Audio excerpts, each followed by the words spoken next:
Labdien, mani sauc Kristaps un šodien es jums parādīšu, kā var iztīrīt audumu krāsas. Tā tad rekur arī mūsu pacients.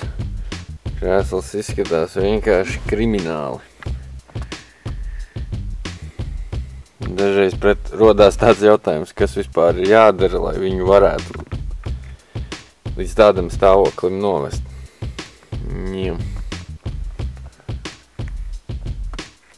Tā, kas mums būs nepieciešams? Šāds te tīrīšanas līdzeklis.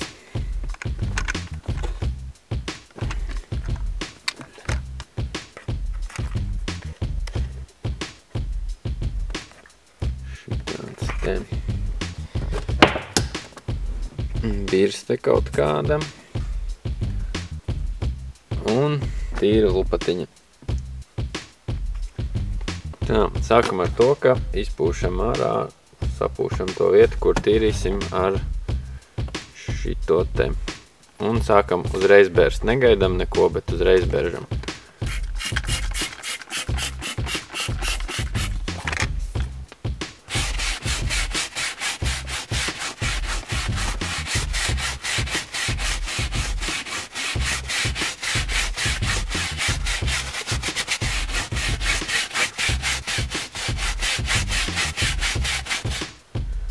Tā, pabērzām, tagad ar lupatiņu.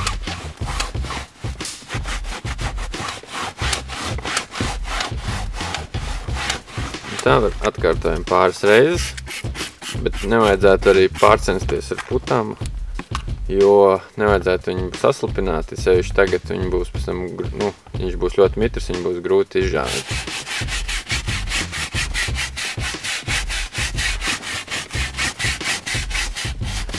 Pamainam beršanas virzienu, lai birste varētu iekļūt audumu šķiedrās, jo viņš tomēr ir ar virzienu kaut kā.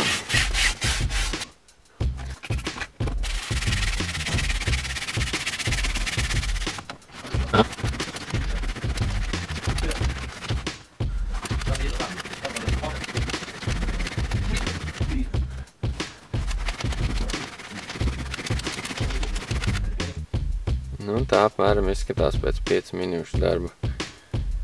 Bišķiņi var redzēt atšķirību.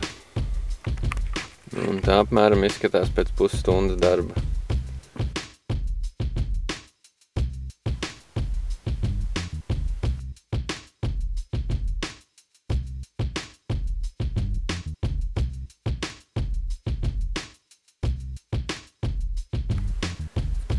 Tad tādā veidā arī varam diezgan labi iztīrīt krēslus.